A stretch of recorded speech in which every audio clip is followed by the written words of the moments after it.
பஜனாஞ்சலி மூன்றாம் பாகம் பக்கம் 825 825.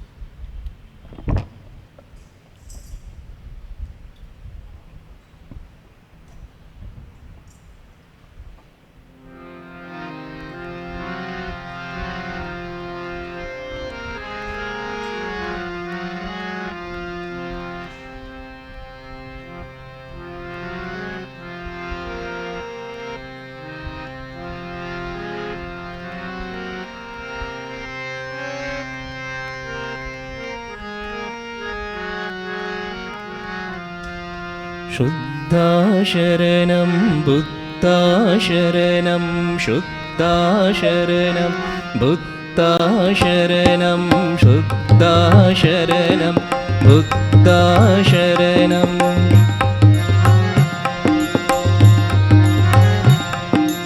सिद्धा शरणं सिल्वा शरणं सिद्धा शरणं सिल्वा शरणं शुद्धा शरणं बुद्धा शरणं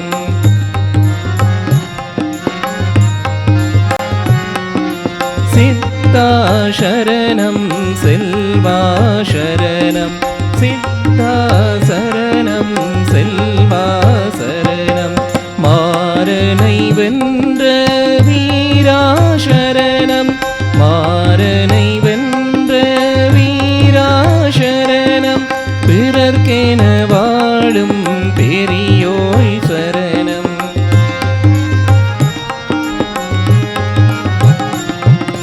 மாறனை வென்ற வீரா சரணம் மாறனை வென்ற பிறர்க்கென வாழும் பெரியோய் சரணம்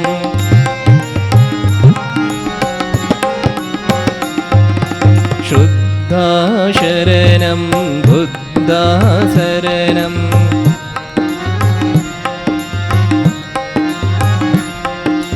सिद्धा शरणं सिल्वा शरणं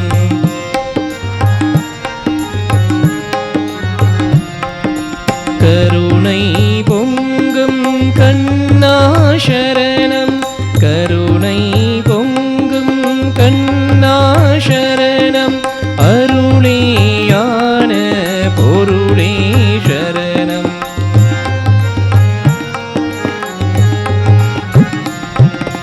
கருணை பொங்கும் கண்ணா शरणं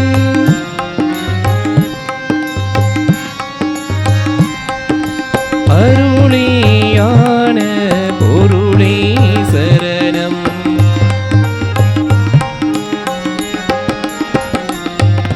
बोधि ज्योतिनाथा शरणं बोधि ज्योतिनाथा शरणं बोधि ज्योतिनाथा शरणं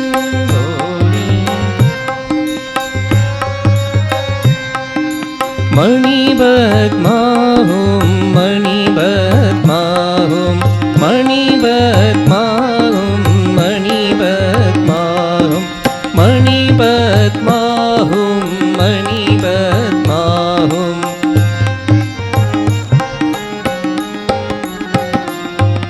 शुद्धा शरणं बुद्धा शरणं शुद्धा शरणं बुद्धा शरणं सिद्धा शरणं सिल्वा शरणं மாறனை வென்ற வீரா शरणं பிறர்க்கென வாழும் பெரியோய் शरणं கருணை பொங்கும் கண்ணா शरणं அருளியான பொருளே शरणं बोधि ज्योतिनाथा शरणं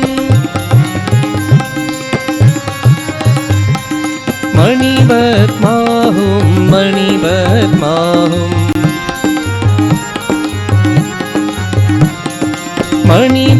मणिपद्माहुं मणिपद्माहुं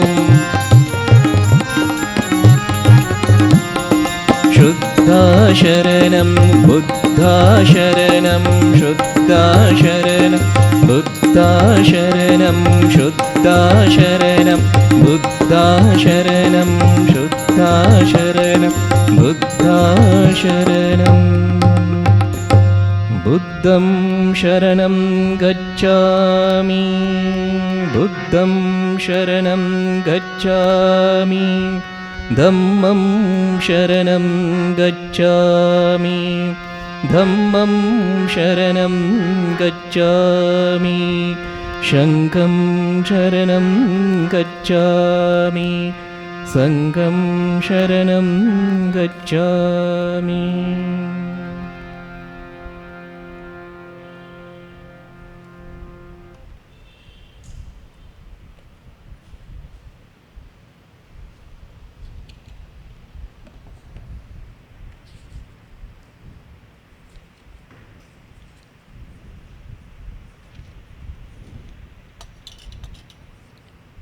பஜனாஞ்சலி 2ஆம் பாகம் பக்கம் 556 556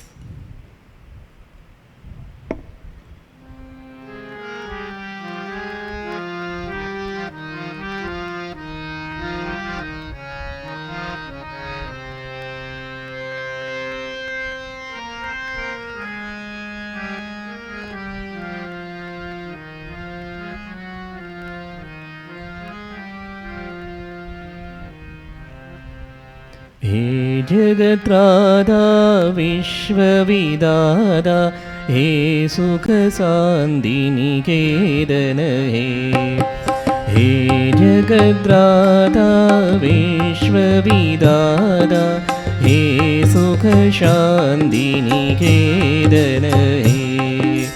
प्रेमगे सिन्धु दीनगे बन्धु प्रेमगे सिन्धु दीनगे बन्धु दुःखदरिद्र विनाशन हे दुःखदरिद्र विनाशन हे हे सुख शान्ति निकेतन हे सुख शान्ति निकेतन हे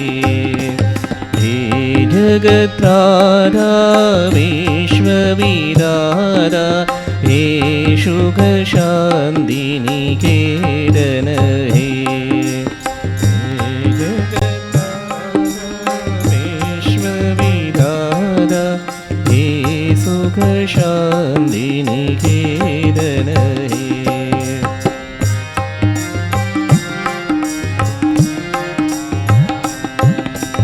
नित्य अखण्ड अनन्दनादि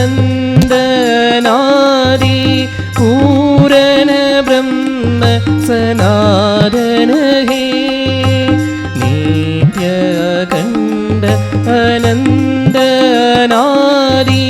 पूरण ब्रह्म सनातन हे नित्य अखण्ड अनन्दनादि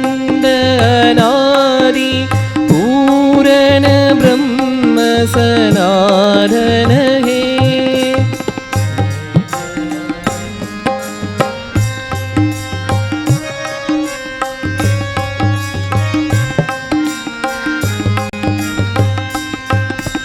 जग आश्रय जगपति जगवन्दन जग आश्रय जगपति जगवन्दन अनुपम अलख निरञ्जन हे अनुपम अलख निरञ्जन हे हे सुख शान्ति निकेतन हे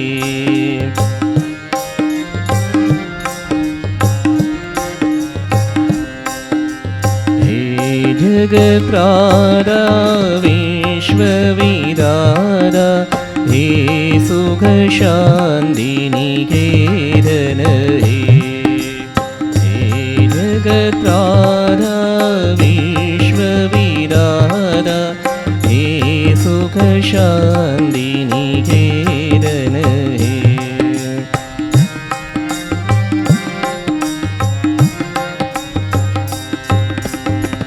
प्राणसखा त्रिभुवन प्रतिपालक जीवन गे अवलम्बन हे प्राणसखा त्रिभुवन प्रतिपालक जीवन गे अवलम्बन हे जग आश्रय जगपति जगवन्दन जग आश्रय जगपति जगवन्दन अनुपम अलग निरञ्जन हे अनुपम अलग निरञ्जन हे हे सुख शान्ति निकेतन हे हे सुख शान्ति निकेतन हे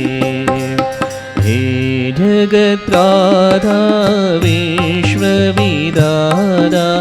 हे सुख शान्ति निकेतन हे हे जगत्राधा विश्वविदाता हे सुख शान्ति निकेतन हे हे सुख शान्ति निकेतन हे हे सुख शान्ति निकेतन हे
जननीं शारदां देवीं रामकृष्णं जगद्गुरुं पादपद्मे तयो श्रुत्वा प्रणमामि मुहुर्मुहुः।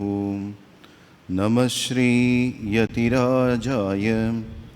विवेकानन्दसूरये सच्चित्सुखस्वरूपाय स्वामिने तापहारिणे। बुद्धं शरणं गच्छामि, धर्मं शरणं गच्छामि, संघं शरणं गच्छामि।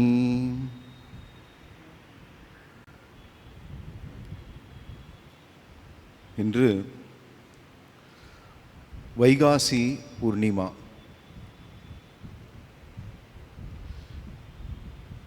இன்னைக்கு புத்தர் பிறந்த நாளை நாம் கொண்டாடுகிறோம்.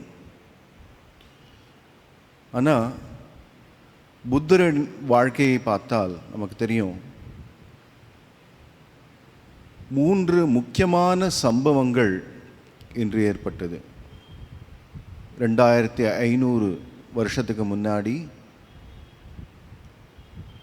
இந்த 3 முக்கியமான சம்பவங்கள். புத்தர் பிறந்தார், அதுக்கப்புறம் மற்ற 2 முக்கியமான சம்பவங்கள் நடந்தது. அதனால இந்த தினத்தை 3 முறை ஆசீர்வதிக்கப்பட்ட தினம், thrice blessed day அப்படின்னு சொல்லுவாங்க. 3 முக்கியமான சம்பவங்கள் என்ன என்றால், முதல்ல புத்தர் இந்த வைகாசி பூர்ணிமா அன்னைக்கு தான் பிறந்தார். 2வது, அவர் புத்தகயா அங்கே நிர்வாணம் அடைந்தார், பூர்ண ஞானத்தை அடைந்தார். அதுவும் இந்த பூர்ணிமா அன்றுதான், வைகாசி பூர்ணிமா அன்றுதான் நிர்வாணத்தையும் அடைந்தார்.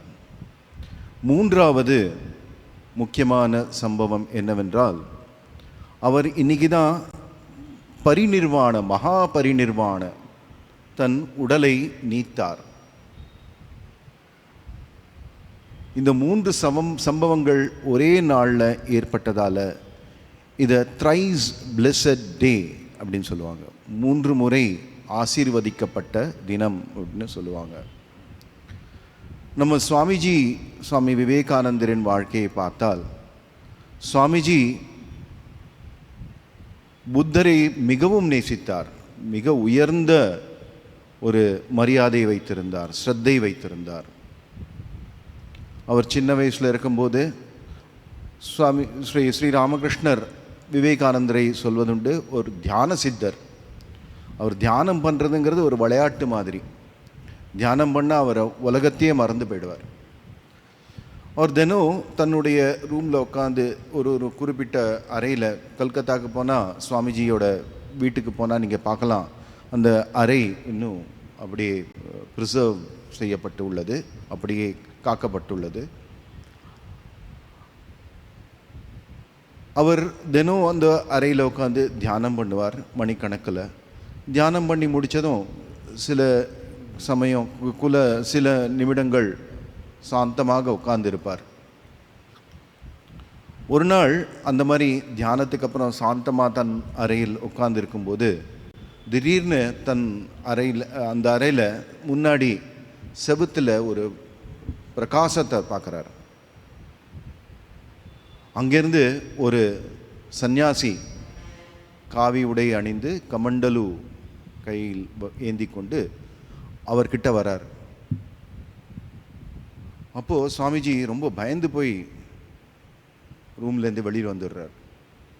அதுக்கப்புறம் திருப்பி அவருக்கு மனசில் தோணிச்சு, இது பகவான் புத்தர் மாதிரி இருக்கே, நிச்சயம் பகவான் புத்தர் தான். திரும்பி அந்த அறைக்கு வந்து உட்காந்து பார்க்குறார். திருப்பி அந்த காட்சி அவர் அனுபவிக்க முடியுமா அப்படிங்கிறதுக்கு ட்ரை பண்ணுறார். ஆனால் வரலை. மனதில் ரொம்ப துக்கம் ஏற்படுறது சுவாமி விவேகானந்தருக்கு. புத்தரே வந்தார், நான் எழுந்து போயிட்டேனே, பயந்து வீணா இந்த ஒரு சான்ஸை விட்டுட்டேனே அப்படின்னு சொல்கிறார். அடுத்து நாம் பார்க்கிறோம் காசிப்பூர் தோட்ட வீட்டில் ஸ்ரீராமகிருஷ்ணர் நோய்வாய் கிடந்தபோது இளம் சீடர்கள் அவருக்கு சேவை செய்து வந்தார்கள். அங்கேயே தங்கி அவருக்கு ஸ்ரீராமகிருஷ்ணருக்கு சேவை செய்து வந்தார்கள். தினம் குரு மகாராஜுக்கு சேவை செய்கிறத தவிர அவர்கள் சாஸ்திரம் படிக்கிறது, சாதனா ஜபம் தியானத்தில் சமயத்தை கழிப்பாங்க.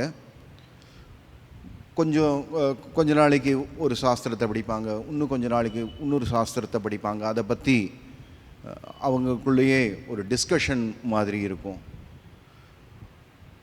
ஒரு சமயம் பகவான் புத்தரை பற்றி அவர்கள் ஆலோசனை செய்து கொண்டிருந்தார்கள். கொஞ்ச நாளைக்கு அதை பற்றி பகவான் புத்தரை பற்றி அவருடைய செய்தி, அவருடைய வாழ்க்கை பற்றி ஆலோசனை செய்து கொண்டிருந்தார்கள். சுவாமிஜியும் இருந்தார், மற்ற சீடர்களும் இருந்தாங்க, ஸ்ரீராமகிருஷ்ணருடைய சீடர்களும் இருந்தார்கள், இளம் சீடர்கள். அப்போது திடீர்னு ஒரு நாள் சுவாமிஜி எங்கேயோ ஓடி போயிட்டார். அவரோட மகாபுருஷ் மகாராஜ், சுவாமி சிவானந்தஜி, சுவாமி அபேதானந்தஜி, காளி மகாராஜ், 3 பேரும் திடீர்னு காணாமல் போயிட்டாங்க. எல்லாரும் ரொம்ப யோசனையில் இருந்தாங்க. என்ன எங்கே போயிட்டா திடீர்னு நரேன்? என்ன ரொம்ப பிரியமானவர் நரேன் மற்ற சீடர்களோடு. திடீர்னு எங்கேயோ ஸ்ரீராமகிருஷ்ணர்கிட்ட போய் சொல்கிறாங்க, எல்லாம் குரு மகாராஜ்கிட்ட போய் சொல்கிறாங்க, எங்கே போயிட்டான் நரேன்? எங்கே போவான்? இங்கேருந்து போக முடியாது, கொஞ்ச நாளில் திரும்பி தான் வந்தான் ஆகணும். கொஞ்ச நாளைக்கு அப்புறம் நரேன், மகாபுருஷ் மகாராஜ், அப்புறம் காளி மகாராஜ் 3 பேரும் திரும்பி வந்தாங்க. அப்போ கேட்டால் எங்கே போயிருந்தேன்? இல்லை, புத்தகையாக்க போயிருந்தோம் நாங்கள். அங்கே போய் ஒரு நாள் தியானத்தில் அமர்ந்திருந்த போது சுவாமிஜி அவர் கண் முன்னாடி புத்தருடைய பிறப்பு, அவருடைய வாழ்க்கை, அவருடைய செய்தி எல்லாம் கண் முன்னாடி ஒரு சித்திரம் மாதிரி வருது. அவர் அப்படியே வெளி உலகத்தை மறந்து போய் அப்படியே பக்கத்தில் மகாபுருஷ் மகாராஜ் அவரை கட்டி அழ ஆரம்பிச்சிடுறாரு. பகவான் புத்தருடைய வாழ்க்கை இப்படிப்பட்டதுன்னு. பகவான் புத்தரை ஏன் அவ்வளவு நேசித்தார் அப்படின்னு கேட்டால் சுவாமிஜி சொல்வார், அவர் தனக்குன்னு பகவான் புத்தர் தனக்குன்னு ஒன்று, பிறருக்காக வாழ்ந்தவர். அவர் தனக்கென்று ஒன்றும் செய்யாதவர். அவர் ஒரு சிறந்த கர்மயோகி.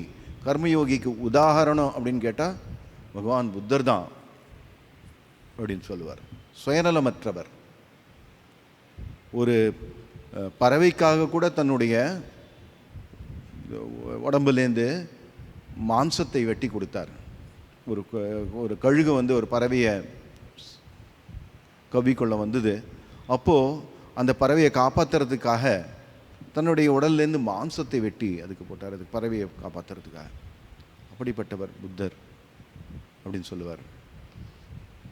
இன்னும் சொல்லுவார் சுவாமி விவேகானந்தர், I have a message to the West, just as Bhagavan Buddha had the message for the East. கீழ நாடுகளுக்காக அவருக்கு பகவான் புத்தர் ஒரு செய்தியை கொண்டு வந்தார். அதே போல நானும் மேலை நாடுகளுக்காக ஒரு செய்தியை கொண்டு வந்திருக்கிறேன் அப்படின்னு சொல்லுவார். அமெரிக்காவில் I have a message to the West, just as Bhagavan Buddha had a message for the East அப்படின்னு சொல்லுவார். அமெரிக்கா போகிறதுக்கு முன்னாடி துரியானந்தஜிக்கு சொல்கிறார், எனக்கு உன்னுடைய தர்மம் என்ன, மதம் அப்படின்ற என்ன, அதெல்லாம் பற்றி எனக்கு ஒன்றும் தெரியாது, என்னுடைய இதயம் இவ்வளோ விசாலமாகிவிட்டது அப்படிங்கிறார். அப்போ துரியானந்தஜி சொல்கிறார், எனக்கு என்னவோ தோணிச்சு பகவான் புத்தரே என் முன்னாடி நின்றுட்டுருக்கார் அப்படின்னு. பகவான் புத்தரை அவ்வளவு நேசித்தார் சுவாமி விவேகானந்தர். 2500 வருஷத்துக்கு முன்னாடி இமாலயத்தின் அடிவாரத்தில் உத்தர கோசல ராஜ்யம் இருந்தது. அதனுடைய தலைநகரம் கபிலவஸ்து. அங்கே சுத்தோதனர் அப்படிங்கிற ஒரு ராஜா ஆண்டு வந்தார். அவர் சாக்கிய வம்சத்தை சேர்ந்தவர். ஆகையால் பகவான் புத்தரையும் சாக்கியமுனி அப்படிம்பாங்க. சாக்கியமுனி ஏன்னா சாக்கிய வம்சத்தில் வந்தவர் அப்படின்னு, அதனால சாக்கியமுனி அப்படின்னு சொல்லுவாங்க. சுத்தோதனர், அவருடைய ராணி மாயாதேவி. பகவான் புத்தர் சித்தார்த்தர்னு அவருக்கு பேர் வச்சாங்க பிறந்த போது. சித்தார்த்தர் பிறப்பதற்கு முன்னாடி ஒரு திவ்ய சொப்னத்தை அவர் அனுபவிக்கிறார். யார்? மாயாதேவி. நிறைய வருஷமாக அவர்களுக்கு குழந்தை இல்லை. சுத்தோதனர் ரொம்ப வம்ச பரம்பரை நீடித்து செல்வதற்கு ஒரு சந்ததி இல்லை அப்படின்னு ரொம்ப சிந்தனையில் இருந்தார் சுத்தோதனர். அப்போது ஒரு நாளைக்கு மாயாதேவி ஒரு கனவு காண்கிறாங்க. தன்னுடைய அரண்மனையில் அந்தப்புறத்தில் படுத்து மெத்தையில் தூங்கிட்டு இருக்காங்க. திடீர்னு 4 தேவதைகள் வந்து அவரை மாயாதேவியை எடுத்துக்கொண்டு ஹிமாலயத்தில் எங்கேயோ ஒரு சாந்தமான இடத்துக்கு தூக்கிட்டு கொண்டு போகிறாங்க. அங்கே ஒரு ஏரியில் அவரை குளிக்க வைத்து அப்புறம் ஒரு ஸ்வர்ண மண்டபத்தில் எடுத்துகிட்டு போய் ஒரு திவ்யமான ஒரு மெத்தையில் தூங்க வைக்கிறாங்க. அப்போது திடீர்னு ஒரு பெரிய ஒரு பிரகாசமான ஒரு மகாபுருஷர் வெள்ளை யானை உருவத்தில் வந்து கையில் ஒரு தாமரைப்பூ துதிக்கையில் தாமரைப்பூ ஏந்தி கொண்டு அந்த யானை வருது. வந்து மாயாதேவியின் கருவில் நுழைந்து விடுகிறது. இது நம்ம ஸ்ரீராமகிருஷ்ணர் வாழ்க்கையிலும் பார்க்கலாம். ஸ்ரீராமகிருஷ்ணர் அவருடைய அம்மா சந்திரமணி தேவி ஒரு நாள் தன் அறையில் தூங்கிக் கொண்டிருக்கும் போது ஒரு சொப்னம் பார்க்குறாங்க. ஒரு பெரிய ஒரு பயங்கரமான ஒரு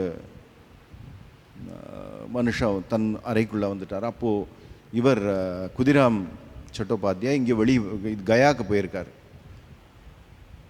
அப்புறம் வெளியில் வந்து பயந்து போய் வெளியில் வராங்க. அப்போது அந்த சிவன் கோவில் நீங்கள் காமார்புக்கூர் போயிருந்தீங்கன்னா பார்க்கலாம். குரு மகாராஜுடைய கோவிலுக்கு பின்னாடி ஒரு சிவன் கோயில், யுகி சிவன் அப்படின்னு ஒரு கோவில் இருக்குது.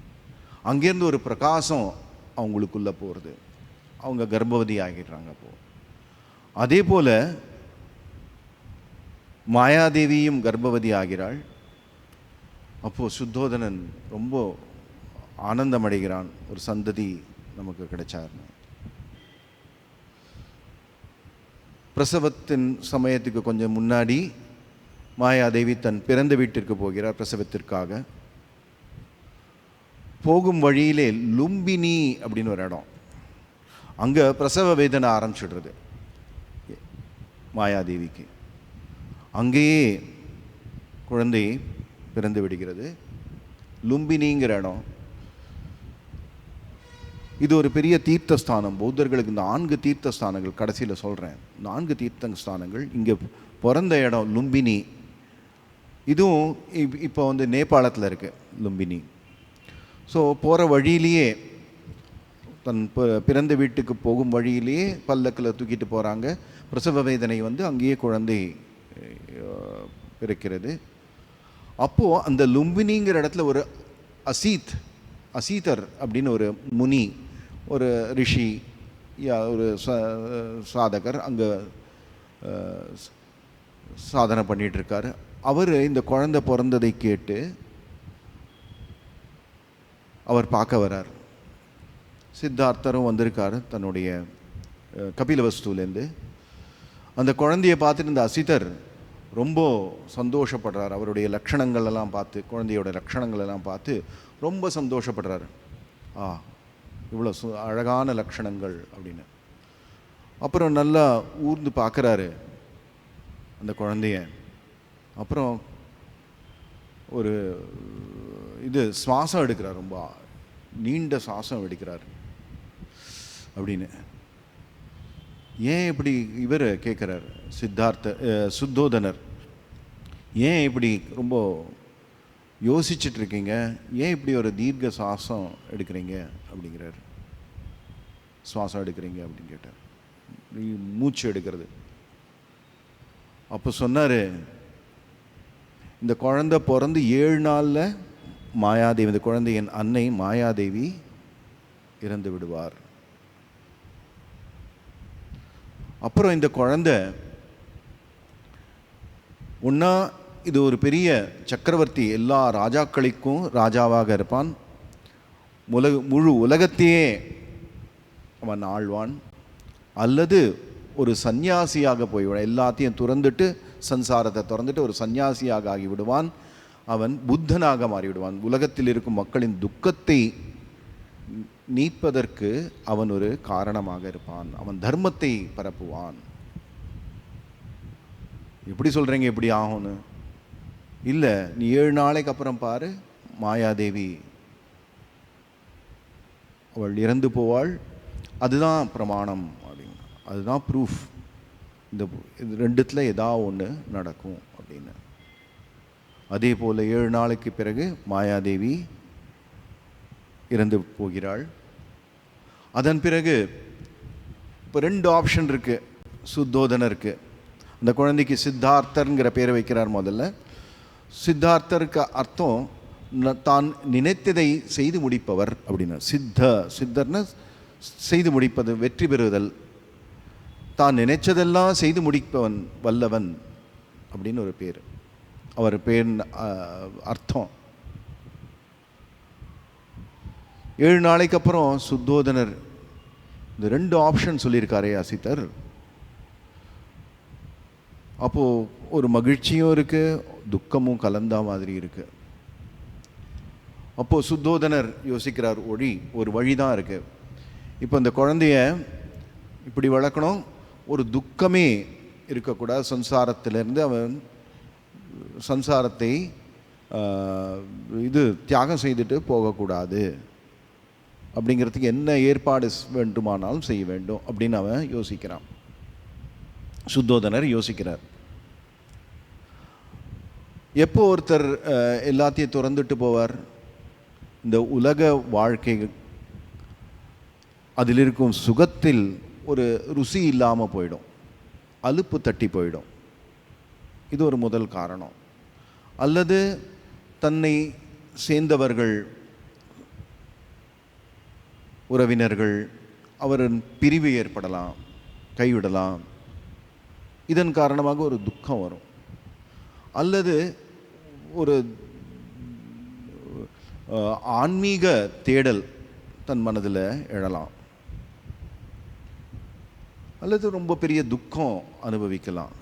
இதன் காரணமாக ஒரு மனிதன் இந்த உலகத்தை சம்சாரத்தின் மேல் ஒரு பிடிப்பு இல்லாமை வரும். ஸோ இந்த 4ம் சித்தார்த்தருக்கு வரக்கூடாது அப்படிங்கிற ஏற்பாடு செய்கிறார். பெரிய மாளிகை, சுகபோகங்கள், 3 மாளிகைகள் கட்டி வைக்கிறார். கோடை காலத்தில் சுகமாக இருக்கிறதுக்கு ஒரு மாளிகை, ஏர் கண்டிஷன் அது மாதிரி இருக்கும். மழை காலத்தில் எதமாக இருக்கிற மாதிரி.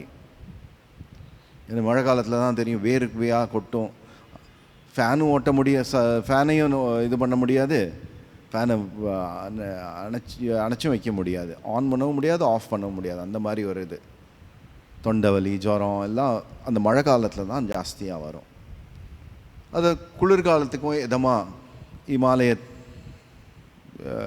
அடிவாரத்தில் கபிலவஸ்து குளிர்காலம் நேச்சுரலி ரொம்ப குளிராக இருக்கும், அதுக்கும் இதமாக இருக்க மாதிரி ஹீட்டர், அந்த மாதிரி 3 மாளிகைகள் கட்டி வைக்கிறார். அதில் தங்கிறதுக்கு எல்லா ஏற்பாடுகளும் செய்து வைக்கிறார். அதை தவிர இது கானம், நிருத்தியம்,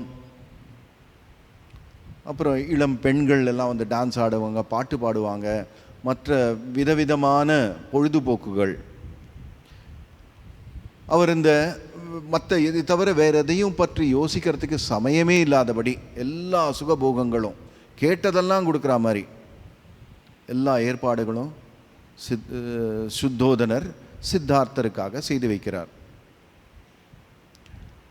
அதுக்கப்புறம் 16 அவர் 8 வயசு வந்ததுக்கப்புறம் அவருக்கு கல்வி ஆரம்பம்.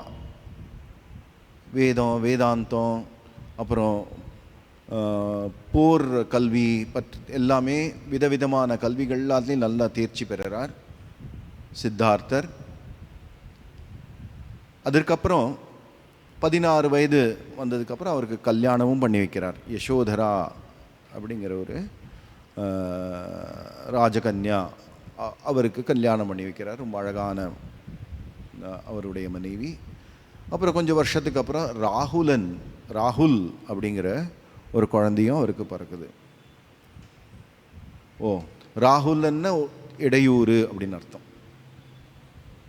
அவர் எல்லாத்தையும் தியாகம் பண்ணிட்டு போயிடுவார், அதுக்கு இடையூறாக ஒரு குழந்தை பிறக்கணும் அப்படின்னு ஒரு வேளை சுத்தோதனர் நினச்சி அப்படியே பேர், அந்த குழந்தைக்கு பேர் ராகுல் அப்படின்னு பேர் வச்சார்.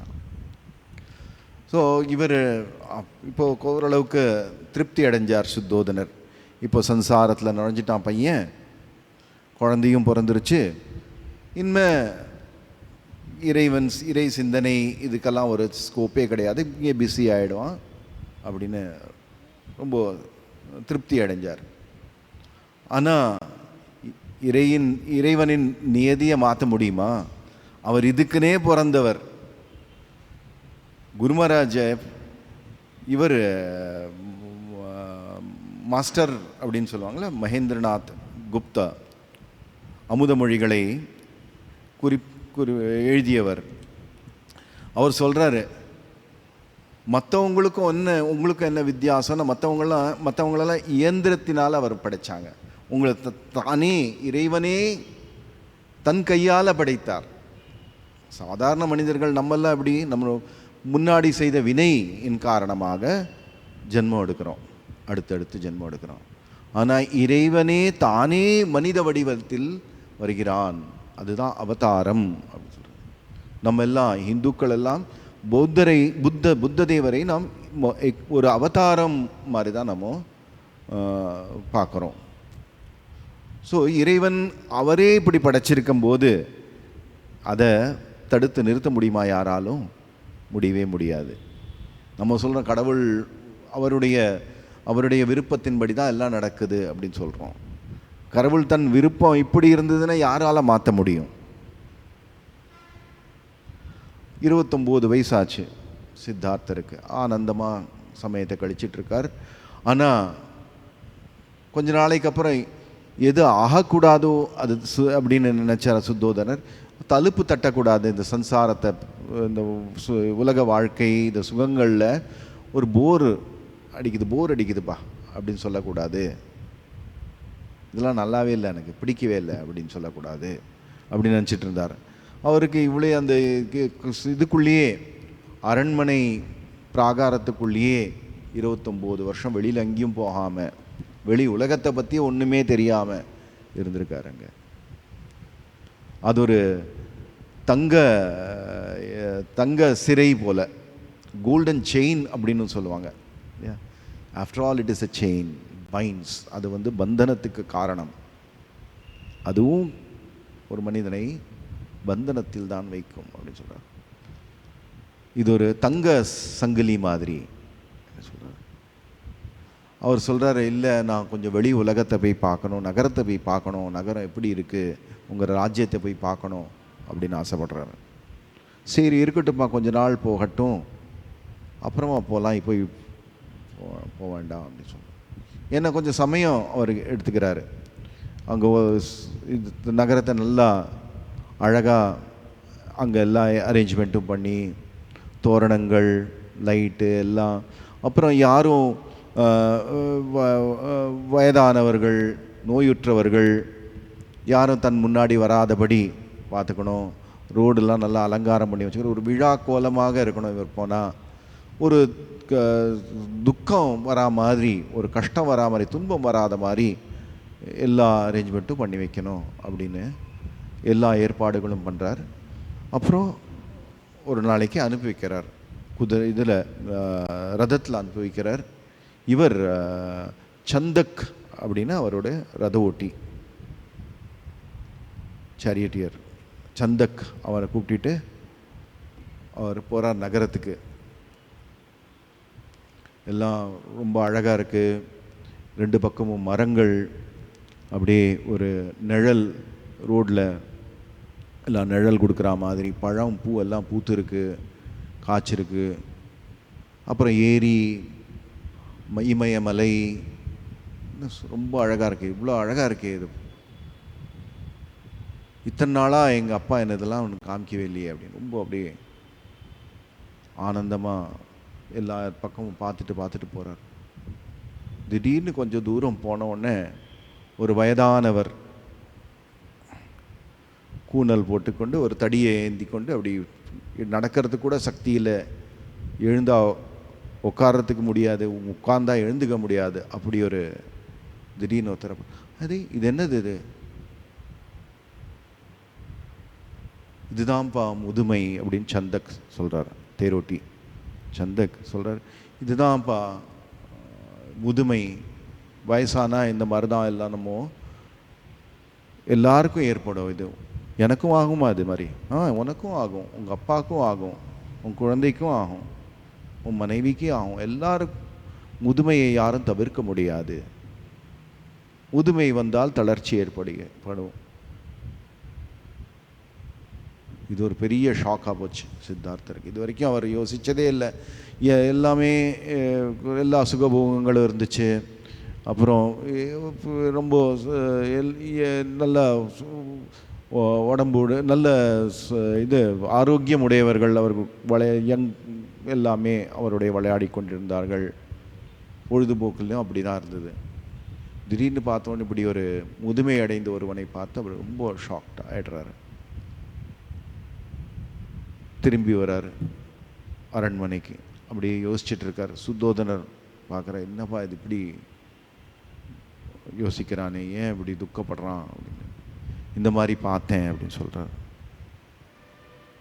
சரி, அடுத்த நாள் எல்லா அரேஞ்ச்மெண்ட்டும் பண்ணி வைக்கணும். இந்த மாதிரி ஒரு சீனும் அவருக்கு வர முன்னாடி பார்க்க ஒரு வாய்ப்பும் இருக்கக்கூடாது அப்படிங்கிற மாதிரி 2வது நாள் கொஞ்ச நாளுக்கு அப்புறம் திருப்பி போகிறார். சித்தார்த்தர் சந்தக்கை கூட்டிகிட்டு ரதத்தில் நகரத்துக்கு போகிறாரு. அப்போ பார்க்குறாரு ஒரு குஷ்ட நோயாளி. குஷ்ட நோயின்னு என்னன்னு தெரியும் உங்களுக்கு? உடம்புலெல்லாம் வெள்ளை வெள்ளை பேட்சாக இருக்கும். கை கால்லாம் அப்படியே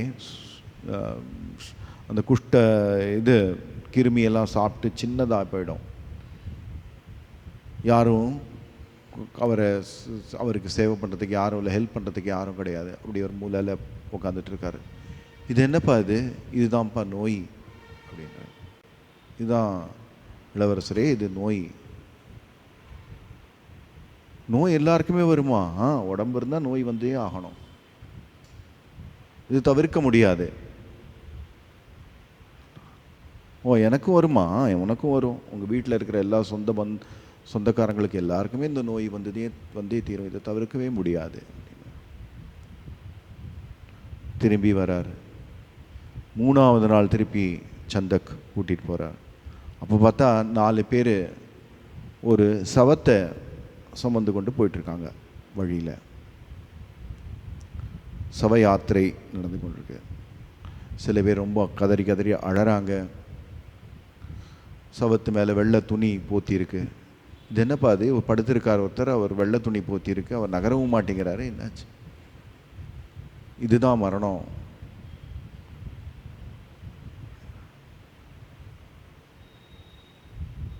முதுமை, நோய், மரணம் மாறி இதெல்லாத்தையும் அவர் பார்க்குறாரு. மனித ஜென்மம் அப்படின்னு எடுத்தால், உடல் இப்படின்னு இருந்தால் இதெல்லாம் ஆகத்தான் செய்யும். எத்தனை நாள் நம்ம சுகபோகத்தை அனுபவித்து கொண்டிருக்கோமோ இதை பற்றி நமக்கு யோசனையே வராது. இது ஒன்றுமே, இது நம்ம உடலில் இருக்கிறது நிரந்தரமானது, இந்த உடல் நிரந்தரமானது அப்படின்னு நினச்சிட்ருக்கோம். அதனால் நடுவில் நம்ம போய் கஷ்டப்படுறவங்களுக்கு கொஞ்சம் ஹெல்ப் பண்ணும். ஹாஸ்பிட்டலில் இருக்கிறவங்கள போய் பார்க்கணும், ரொம்ப கஷ்டத்தில் இருக்கிறவங்களுக்கு கொஞ்சம் ஹெல்ப் பண்ணும். என்ன இது சொல்கிறது இப்போ எனக்கு இங்கிலீஷில் ஹிந்தியில் வருது சஹானுபூதி அப்படிம்பாங்க. To experience somebody else empathy or sympathy or சிம்பத்தியோட எம்பத்தி, அவங்க மற்றவங்களுடைய துக்கத்தை தன்னுடையது போல் அனுபவிப்பது.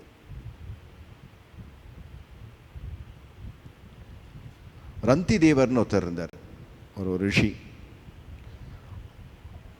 அந்த ரந்தி தேவர்னு அவர் சொல்லுவாராம், எனக்கு சுகபோகங்கள்லாம் ஒன்றும் வேண்டாம், ஸ்வர்க்கம் வேண்டாம், இந்த உலகத்தில் சுகபோகங்கள் ஒன்றும் வேண்டாம், எனக்கு ஒன்றே ஒன்று மட்டும் தேவை.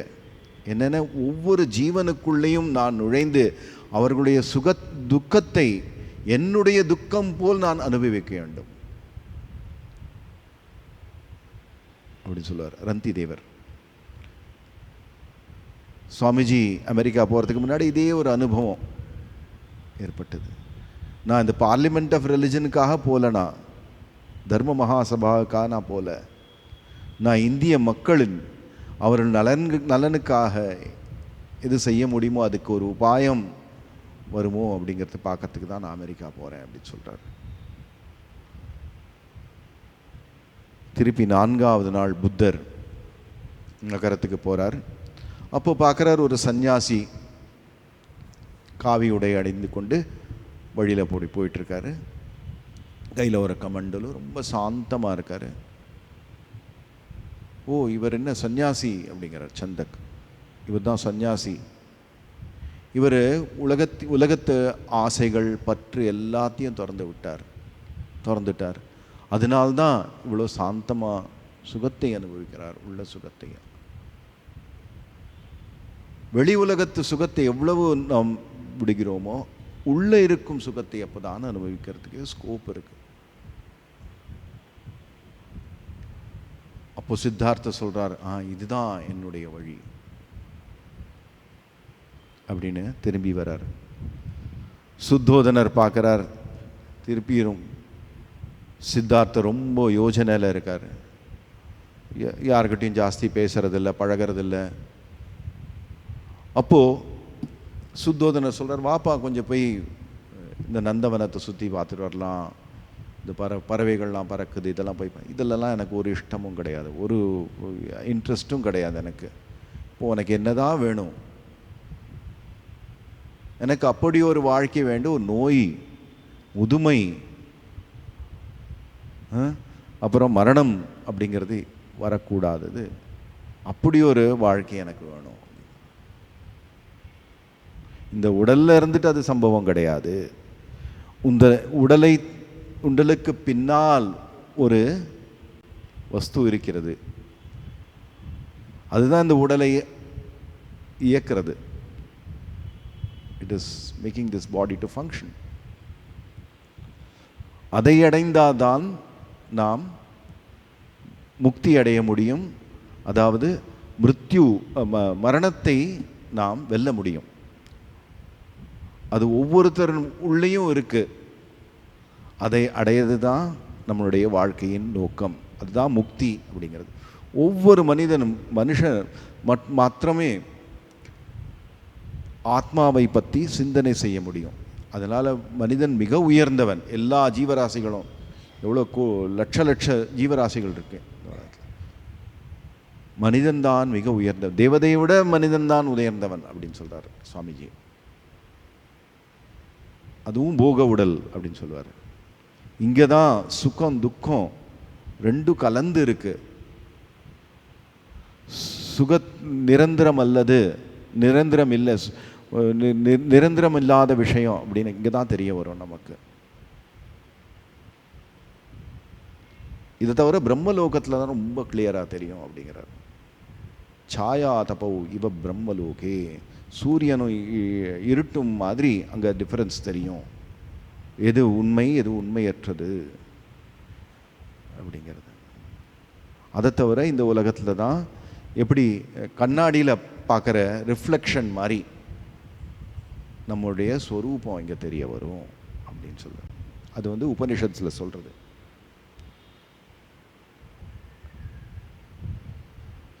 ஸோ எல்லாத்தையும் திறந்து விட்டு அவன் சித்தார்த்தர் அவர் சம்சாரத்தை திறந்து விட்டு செல்வதற்கு அவர் நிச்சயம் பண்ணிட்டார். ஒரு நாள் ராத்திரி, ஏன்னா சுத்தோதனனுக்கு சொல்லிட்டு போகிற மாதிரி விஷயம் கிடையாது. அவர் எல்லா விதத்திலையும் அவர் தடுக்க தான் முயல்வார். ஆகையால் அவர் சந்தக்கை கூப்பிட்டுட்டு திருப்பி ரதத்தை எடுத்துக்கொண்டு நகரத்தின் எல்லை வரைக்கும் சந்தக்கை கூட்டிகிட்டு போக சொல்கிறார். அங்கே போய் தன் ராஜவேஷத்தை எல்லாத்தையும், ராஜகுமார வேஷத்தை எல்லாத்தையும் திறந்துட்டு ஒரு காவி உடை அணிந்து கொண்டு வெறும் காலில் நடக்க ஆரம்பிக்கிறார். ஒரு கமண்டலு கையில் எடுத்துட்டு நடக்க ஆரம்பிக்கிறார். இது 29ஆம் வயசில் ஏற்படுற ஒரு நிகழ்ச்சி. அதுக்கப்புறம் பலவிதமான குரு தேடி தேடி செல்றார். யோகம் தியானம் முறைகளில் பயிற்சி பெறுறார். அதுக்கப்புறம் தீவிரமான தவத்தில் ஈடுபடுகிறார். 5 துறவிகள் இருக்கிறார் அவரோட. அவங்களும் சித்தார்த்தருக்கு துணையாக இருந்து ஒரு தீவிரமான ஒரு இது, ஒன்றும் சாலிட் ஒன்றும் சாப்பிடாம வெறும் நீராகாரம் மட்டும் எடுத்துக்கொண்டு அவர் பல வருடங்கள், 6 வருடங்கள் அப்படி இருக்கார். அப்போது ஒரு நாள் நிரஞ்சனா நதி அப்படிங்கிற நதியில் நீராட போகிறாரு. அங்கே குளிச்சுட்டு வரும்போது அப்படியே மயக்கம் போட்டு விழுந்துடுறாரு. அவர் உடம்பு அப்படியே எலும்பும் தோலுமாக ஆகிடுது. வயறு பின் முதுகெலும்பு தொடர மாதிரி ஆகிப்போச்சு. அவ்வளோ மெலிந்து போயிடுறார். அப்போது சுஜாதா அப்படிங்கிற ஒரு அங்கே கிராமத்தில் இருக்கிறவ பால்கார ஒரு பெண், அவர் பாயசம் சமைச்சு கொண்டு வந்து இவருக்கு புத்ததேவருக்கு கொடுக்குறார். அப்போ அவருக்கு கொஞ்சம் சக்தி பெற்று எழுந்து அப்புறம் யோசிக்கிறார். ரொம்ப கடின பட்டினி கிடந்து உண்மையை அறிய முடியாது. எப்படி நிறைய சாப்பிட்டு அதுவும் மந்த புத்திக்கு காரணம். அதே போல் ரொம்ப கடூரமான பட்டினி கடந்தும் இறைவனை சத்தியத்தை அடைய முடியாது அப்படின்னு அவர் ஒரு கன்க்ளூஷனுக்கு வரார். உடம்ப பெருத்து கொள்வதும் உபாயமல்ல, வருத்தி கொள்வதும் உபாயமல்ல அப்படின்னு. அப்போ ஒரு மிடில் பாத், மத்திய பந்தா அப்படிங்கிறோம், நடுவழி. ரொம்ப ஜாஸ்தி இதுவும் பண்ணிக்கக்கூடாது, வருத்திக்கக்கூடாது, அதே போல் சுகபோகங்கள்லையும் அனுபவிக்கக்கூடாது, ஒரு நடுப்பாதையை மேற்கொள்ள வேண்டும் அப்படின்னு நிச்சயம் பண்ணுறார். அந்த கூட இருந்த 5 தபஸ்விகள் என்ன சொல்கிறாரு, ஓ புத்தர் அப்படி தபஸ்யால் ஃபெயில் ஆகிட்டார், இவ்வளோ கடூர கடினமான பட்டினி கிடந்து இருப்பது எல்லாத்தையும் விட்டுட்டார், இப்போ சுகபோகத்தில் அவருக்கு நாட்டம் வந்துருச்சு அப்படின்னு அவங்க 5 பேரும் போயிடுறாங்க. அப்போது புத்ததேவர் போகிறார் புத்த கயா அப்படின்னு இடத்துல. கயா எங்கே இருக்குது தெரியும் உங்களுக்கெல்லாம், பீகார் பிரதேசத்தில் கயா இருக்குது. அங்கே கயாவில் ஒரு வனத்தில் உட்காந்து தியானம் ப்ராக்டிஸ் பண்ணுறார். கொஞ்ச நாளைக்கு அப்புறம் ஒரு தீவிரமான ஒரு திருட பிரதிஜை எடுத்துக்கிறார். Resolution, firm resolution. இஹாசனே சுஷ்யத்துமே ஷரீரம். இந்த ஆசனத்திலேயே, அவர் தியானத்தில் உட்கார்ந்துருக்கிற ஆசனத்திலேயே என் உடம்பு காய்ந்து போகட்டும். துவகஸ்தி மாம்சம் பிரளயம் சயாது. என்னுடைய துவக்னஸ் ஸ்கின், இது தோல், அஸ்தி, எலும்பு, மாம்சம் எல்லாம் பிரளயம் செய்யாது, எல்லாம் நாசமாகி போகட்டும். அப்பிராப்பிய போதிம் பகுகல்பதுர்லபம். அப்பிராப்பிய போதிம் பகுகல்பதுர்லபம் நைவாசனாத் சலிஷ்யதி அப்படின்னு சொல்லுவாங்க. சலிஷ்யதே நைவாசனாத் என்னது நைவாசனாத் காயமதச்சலிஷ்யதே அப்படிங்கிறார். இந்த போதி உண்மையை பூர்ண உண்மையை அடையாமல் இந்த ஆசனத்திலேருந்து நகர மாட்டேன். என் உடம்பு அப்படியே சுஷ்கமாகி போகட்டும், காய்ந்து போகட்டும், என்னுடைய தோல் மாம்சம் எலும்பு எல்லாம் நாசமாகி போகட்டும், அப்படி இருந்து நான் இங்கேருந்து நகர மாட்டேன். இந்த ஆசனத்திலேருந்து நான் நகர மாட்டேன். எது வரைக்கும்? உண்மையை அறியாத வரைக்கும். எழுந்துக்க போகிறதில்ல, நகர போகிறதில்லைங்கிறார் குரு மகாராஜ். தக்ஷிணேஸ்வரில் காளி மந்திருக்கு, தக்ஷிணேஸ்வர் யாராக போயிருக்கீங்களா? பார்த்துருப்பீங்க. காளி மந்திருக்கு முன்னாடி அந்த நடன இது இருக்குது, மண்டபம். அங்கே ஒரு சிவனோட விக்கிரகம் மேலே ஒன்று இருக்கும். அவர் ஒவ்வொருத்தரையும் காளி மந்திருக்கு போய் தியானம் பண்ணுறதுக்கு முன்னாடி அவர் அந்த சிவனை பார்த்து வணங்கிட்டு போவார். உன்ன மாதிரி நான் திருடமாக உட்காந்து தியானம் பண்ணணும் அப்படின்னு. அவர் உட்காந்து தியானம் பண்ணும்போது எல்லா ஜாயிண்ட்ஸ் எல்லாமே லாக் ஆகிக்கும், அப்படி போட்டு பூட்டுற மாதிரி. அப்படியே தியானத்தில் அமர்ந்திருப்பார். அப்புறம் அந்த பூட்டு திறந்ததுக்கு அப்புறம் தான் அவர் எழுந்துக்க முடியும். அப்படியே திருடமாக ஒரு ஆசனத்தில் உட்காந்துருப்பார். அதுபோல் போதி சத்தியத்தை அடையாமல் இந்த ஆசனத்திலேருந்து நான் எழுந்துக்கக்கூடாது அப்படிங்கிற ஒரு திருட சங்கல்பத்தோடு அவர் உட்கார்றார். அதுக்கப்புறம் அவர் உண்மையை அறிகிறார். போதின அவேர்னஸ், என்ன சொல்கிறது, அவேர்னஸ்ன உணர்வு, விழிப்புணர்வு. தன்னுடைய ஸ்வரூபத்தை நாம் இப்போல்லாம் உடம்பு அப்படின்னு நினச்சிட்டு இருக்கோம். நான் இவன் தான், அவர் இவர் தான் அப்படின்னு நினச்சிட்டு இருக்கோம். ஆனால் நம்மளுடைய ஸ்வரூபத்தை உணர்தல் எப்படி? நித்திய தீபானந்தா அப்படின்னு கூப்பிட்டா என்ன, நான் திரும்பி பார்ப்பேன். அவ்வளோ நிச்சயம் நான் நித்திய தீபானந்தர் தான், இந்த சரீரம் தான், சரீரத்து பேர் நித்திய தீபானந்தர். ஆனால் நான் தான் அவன் அப்படின்னு நினச்சிப்பேன். இல்லைன்னா சுரேஷ் அப்படின்னு கூப்பிட்டா சுரேஷ் திரும்பி பார்ப்பான். அதுபோல் நான் ஆத்மாங்கிற ஒரு திருட ஒரு நம்பிக்கை, அதில் பிரதிஷ்டிதை ஆகியிருப்பது, எஸ்டாப்ளிஷ்ட் ஆக இருப்பது, இதுதான் போதி அப்படிங்கிறது. Awareness, constant awareness. எப்படி நான் இவன்தான் அப்படிங்கிற, நான் ஒரு என்ஜினியர், யா நான் டாக்டர், யா பிஸ்னஸ் மேன் அப்படின்னு எப்படி நம்ம அவேராக இருக்கும். நான் அப்பா, நான் பையன், இது என் அம்மா, இது என் தம்பி, இது என் உறவினர்கள், அப்படி நம்ம அவேராக இருக்கும். அதுபோல் நான் ஆன்மாங்கிற அவேர்னஸ், நான் சைத்தன்யம் அப்படிங்கிற அவேர்னஸ் இருக்கிறது தான் அந்த உண்மை. அந்த உண்மையை அவர் அடைகிறார். இதுதான் நிர்வாணம் அடைதல். இது ஏற்பட்டது அன்னைக்கு பூர்ணிமாம்போது, வைகாசி மாதம் பௌர்ணமி அன்னைக்கு. புத்த பூர்ணிமான்னு ஹிந்தியில் சொல்லுவாங்க. பூர்ணிமான்னு வருது எனக்கு மனசில், பௌர்ணமின்னு வரமாட்டேங்குது அவ்வளோ சுலபமாக.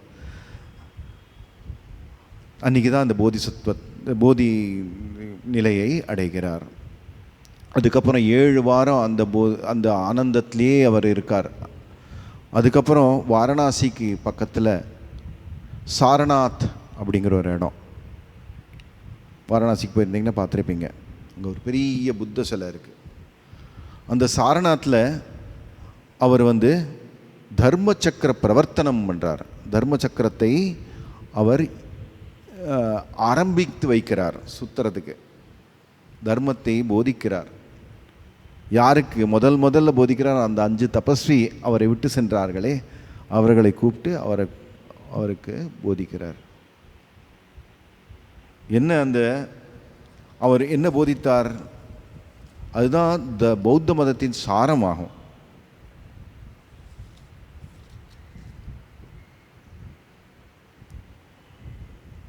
அது ஆரிய சத்தியம் அப்படின்னு சொல்லுவாங்க. 4 ஆரிய சத்தியம். முதலாவது என்னென்ன? உலக வாழ்க்கையில் எல்லாவற்றிலும் துக்கம் கலந்திருக்கிறது. எல்லாத்துலேயும் உலக வாழ்க்கையில் எதுவாக இருந்தாலும் நம்ம நினைக்கிறோம் இது கிடைச்சா நமக்கு சுகம்தான் கிடைக்கும்னு. பட் அதுலேயும் துக்கம், எல்லாத்துலேயும் துக்கமும் சுகமும் கலந்திருக்கிறது. இது கிடைச்சா சுகம்தான் எப்பவுமே. 12th பாஸ் பண்ணோன்னே எனக்கு டாக்டர் அட்மிஷன் கிடச்சிதுன்னா இன்ஜினியரிங்க்கு அட்மிஷன் கிடச்சினாப்பா அவ்வளோதான், முடிஞ்சு போச்சு, அல்டிமேட் அதுதான் அப்படின்னு நினச்சிப்போம். இதுக்கப்புறம் ஒன்றும் இல்லை அப்படின்னு நினச்சிப்போம். ஆனால் சொல்கிறார், உலக வாழ்க்கையில் எல்லாவற்றிலும் துக்கம் கலந்திருக்கிறது. இந்த துக்கத்துக்கு காரணமும் இருக்கிறது. இது 2வது ஆரிய சத்தியம். துக்கத்துக்கு காரணம் என்ன? 2 காரணம். ஆசை, பற்று. இது அடையணுங்கிற ஆசை, இது என்கிட்ட இல்லை, இது அடையணும் அப்படிங்கிற ஆசை. அதை அடைஞ்சதுக்கப்புறம் இது என்கிட்டேருந்து விலகக்கூடாது, அதில் ஒரு பற்று ஏற்பட்டு விடுகிறது. இந்த ஆசையும் பற்றும் தான் இந்த துக்கத்துக்கு காரணம். ஆனால் இந்த துக்கத்திலிருந்து விடுபட வழி இருக்கிறது. இது 3வது ஆரிய சத்தியம். இந்த துக்கத்திலிருந்து வெளிப்பட வழி இருக்கிறது. 4வது ஆரிய சத்தியம் என்னென்ன? இந்த துக்கத்திலிருந்து வெளிப்பட வழி அஷ்டாங்க மார்க்கம், ஆரிய அஷ்டாங்க மார்க்கம். அது என்னென்ன? சரியான சிந்தனை, நல்ல சிந்தனை இருக்கணும். சரியான நோக்கம் 2வது மார்க்கம், சரியான நோக்கம். 3வது சரியான பேச்சடக்கம் இருக்கணும். 4வது சரியான ஊழியம், சம்பாத்தியம். திருட்டுத்தனத்தை சம்பாதிக்கக்கூடாது, கரப்ஷன் பண்ணி சம்பாதிக்கக்கூடாது. அப்போ தான் துக்கம் வராது. இல்லைன்னா துக்கம் வந்தே ஆகும். பைசா கிடைக்கும், அது சேர்ந்து எல்லாமே துக்கம் கலந்ததுன்னு சொல்கிறாரு. அப்புறம் சரியான முயற்சியும் எக்ஸாம் எழுத போனால் காப்பி அடிக்கக்கூடாது, நல்லா படிச்சுட்டு போகணும். சரியான முயற்சி பண்ணணும். சரியான பார்வை, எல்லாத்தையும் தோஷத்தை பார்க்கக்கூடாது, மற்றவங்களுடைய நல்லதை பார்க்கணும். சரியான கவனம், இதுதான். அப்புறம் சரியான கவனம், இதுதான் 8 விதமான மார்க்கம், அஷ்டாங்க மார்க்கம் அப்படின்னு சொல்லுவார். இதுதான் தர்மத்தை தர்ம சக்கர பிரவர்த்தனம் அப்படின்னு சொன்னார். அதுக்கப்புறம் ஒரு பிக்ஷுக்களின் சங்கத்தை ஆரம்பித்தார். நிறைய பேருக்கு இந்த 5 சீடர்கள், இவர்கள் நாடெங்கும் பரவி மற்றவர்களுக்கும் இந்த தர்மத்தை, புத்தரின் செய்தியை பரப்பினார்கள், தர்மத்தை பரப்பினார்கள். நிறைய பிக்ஷுக்கள் சேர்ந்தாங்க, பிக்ஷுனியும் சேர்ந்தார்கள். 2 தனித்தனி சங்கத்தை ஆரம்பித்தார். அதுக்கப்புறம் 81ஆம் வயதில் அவர் போதியை அனுபவித்த போது கயால 35 வயசு அவர். அப்போது நிர்வாணத்தை அடைந்த போது அவருக்கு 35 வயசு. அதுக்கப்புறம் 45 வருஷம் அவர் பிரச்சாரம் பண்ணார், இந்தியா முழுவதும் பிரச்சாரம் பண்ணார். அப்போது அவர் உடல் நீக்கும் தருணத்தில் சில பேருக்கு சில கேள்விகள் கேட்டாங்க. உங்களுக்கு யாராவது வாரிசை வச்சுட்டு போகிறீங்களா அப்படின்னு கேட்குறாங்க. வாரிசு எதுக்கு அப்படின்னு கேட்குறாரு புத்தர். இல்லை, உங்கள் செய்தியை பரப்புவதற்கு வாரிசு வேண்டாமா? ஒரு சங்கத்னா வாரிசு, ஒரு தலைவர் இருக்கணும், வாரிசு இல்லை, என் செய்தி தான் என் வாரிசு அப்படிங்கிறார். நான் இவ்வளோ கஷ்டப்பட்டு இந்த சத்தியத்தை கண்டுபிடித்தேன், இது என்னுடைய சத்தியம், நான் இந்த இவருக்கு கொடுத்துட்டு போகிறேன் அப்படிங்கிற அகங்காரமே கிடையாது அவருக்கு. என் செய்தி தான் என் வாரிசு. இந்த புத்தருங்கிறது ஒரு மனிதன் கிடையாது அப்படின்னு சொல்லுவார், ஒரு நிலை அப்படின்னு சொல்லுவார். எல்லாரும் அந்த நிலையை அடைய முடியும். அதுக்கு உகந்த சாதனைகள் அஷ்டாங்க மார்க்கம் சொன்னாரே, அதை பின்பற்றினால் அந்த நிலையை அடையக்கூடும், எவருமே அடையக்கூடும் அப்படின்னு சொன்னார். சுவாமிஜி அதே மாதிரி தான் சொன்னார். ஸ்ரீராமகிருஷ்ணர் இந்த தூசியிலேருந்து 1000 விவேகானந்தர் படைக்க முடியும் அப்படின்னு சொல்கிறார். இது என்ன, நான் என்ன பெரிய காரியம் பண்ணிட்டேன் அப்படிம்பார். அதே போல் புத்தரும் சுவாமிஜிக்கு எவ்வளோ ஒரு சிமிலாரிட்டி.